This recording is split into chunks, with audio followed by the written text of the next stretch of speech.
لوگوں اپنے پروردگار سے ڈرو کہ قیامت کا زلزلہ ایک حادثہ عظیم ہے۔ اے مخاطب،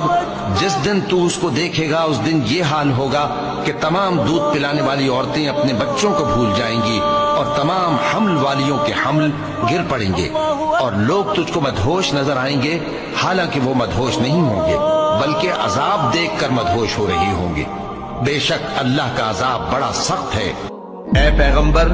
میری طرف سے لوگوں کو کہہ دو کہ اے میرے بندو، جنہوں نے اپنی جانوں پر زیادتی کی ہے، اللہ کی رحمت سے نا امید نہ ہونا۔ اللہ تو سب گناہوں کو بخش دیتا ہے، بے شک وہی تو ہے بڑا بخشنے والا، بڑا مہربان۔ اور اس سے پہلے کہ تم پر عذاب آ واقع ہو، اپنے پروردگار کی طرف رجوع کرو اور اس کے فرما بردار ہو جاؤ، ورنہ بعد میں تم کو مدد نہیں ملے گی۔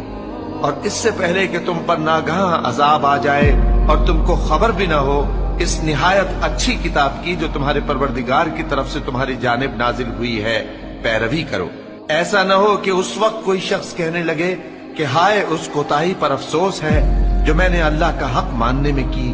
اور میں تو ہنسی ہی کرتا رہا،